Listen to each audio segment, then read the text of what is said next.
आज हम बात करेंगे भारतीय रेलवे के इतिहास के एक ऐसे काले अध्याय की जिसे अक्सर भुला दिया जाता है। ये कहानी है 1981 की बिहार ट्रेन त्रासदी की, एक ऐसी घटना जो आज भी कई अनसुलझे सवालों में लिपटी हुई है। चलिए सबसे पहले इस हादसे की भयावहता को समझते हैं।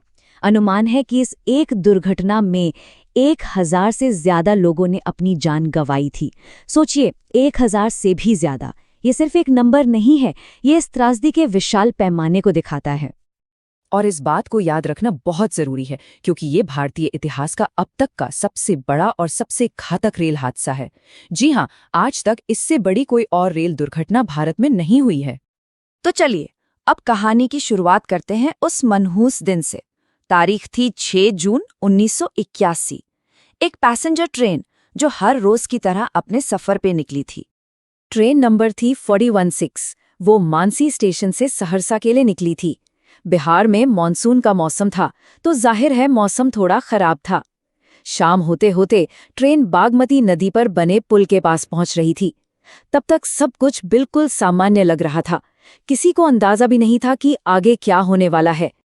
लेकिन उस दिन ट्रेन में कुछ अलग था। वो शनिवार का दिन था और शादियों का सीजन अपने चरम पर था। तो ट्रेन में जबरदस्त भीड़ थी, खचाखच भरी हुई। ज्यादातर लोग किसी शादी या जश्न में शामिल होने जा रहे थे। माहौल एकदम जिंदादिली से भरा हुआ था। और फिर पलक झपकती ही वो जश्न का सफर एक भयानक चीख पुकार में बदल गया। वो ट्रेन नदी में समा गई। ट्रेन के 9 डिब्बों में से 7 डिब्बे पुल की पटरी से उतरकर उसे तोड़ते हुए उफनती बागमती नदी में जा गिरे। मतलब आप सोचिए, लगभग पूरी की पूरी ट्रेन ही नदी के अंदर थी। उस वक्त बागमती नदी अपने पूरे उफान पर थी और सबसे बड़ी बदकिस्मती ये थी कि खराब मौसम और उस सुनसान जगह की वजह से बचाव दल को पहुंचने में घंटों लग गए। घंटों तक अंदर फंसे लोगों तक कोई मदद नहीं पहुंच सकी। अब जरा इन आंकड़ों को देखिए, ये दिल दहला देने वाले हैं। अनुमान लगाया गया कि करीब 500 से 800 लोग तो नदी के तेज बहाव में ही बह गए।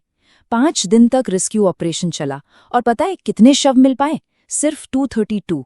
इसका मतलब ये है कि सैकड़ों लोगों का तो कभी कुछ पता ही नहीं चला। मरने वालों की सही संख्या शायद कभी सामने आई ही नहीं पाएगी। तो अब आते हैं इस कहानी के सबसे उलझे हुए हिस्से पर। वो सवाल जो आज भी परेशान करता है, आखिर हुआ क्या था? वो ट्रेन पटरी से उतरी ही क्यों? ये एक ऐसी पहेली है जो आज तक नहीं सुलझी है। 40 साल, 4 दशक से ज्यादा गुजर चुके हैं, लेकिन आज भी इस सवाल का कोई एक पुख्ता जवाब किसी के पास नहीं है कि उस हादसे की असल वजह क्या थी। देखिए, इसको लेकर 2 सबसे बड़ी थियरीज हैं। पहली थियरी ये है कि ट्रैक पर अचानक कोई गाय या भैंस आ गई थी। उसे बचाने के लिए ड्राइवर ने जोर से इमरजेंसी ब्रेक मारे और क्योंकि पटरियां गीली थीं, ट्रेन फिसल गई और नदी में जा गिरी। और दूसरी थियरी वो साइक्लोन की है। कहा जाता है कि अचानक एक बहुत तेज तूफानी हवा का झोंका आया।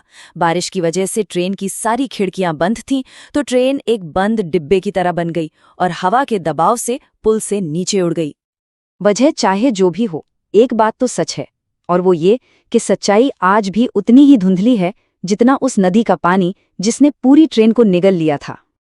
तो चलिए अब एक नज़र डालते हैं कि दुनिया भर के रेल हादसों के इतिहास में ये त्रासदी आखिर कहाँ खड़ी होती है। ये जानकर शायद आपको हैरानी होगी कि बिहार का ये हादसा दुनिया का दूसरा सबसे घातक रेल हादसा है। इतिहास में इससे बड़ा सिर्फ एक ही हादसा हुआ है, 2004 में श्रीलंका में, जब सुनामी की लहरों ने एक पूरी ट्रेन को ही बहा ले गई थी। और ठीक उसके बाद इसी हादसे का नंबर आता है। और यहीं पर दोनों के बीच एक बहुत बड़ा फर्क है। देखिए, श्रीलंका की घटना एक प्राकृतिक आपदा थी, सुनामी। उस पर किसी का कंट्रोल नहीं था।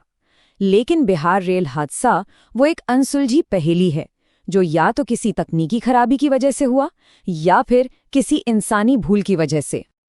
और ये सब हमें आखिर में एक बहुत जरूरी सवाल पे लाकर खड़ा कर देता है कि जब किसी इतनी बड़ी त्रासदी की वजह, उसका क्यों, वक्त के साथ धुंधला जाता है, तो हम ये कैसे सुनिश्चित करें कि उससे मिले सबक को कभी भुलाया ना जाए।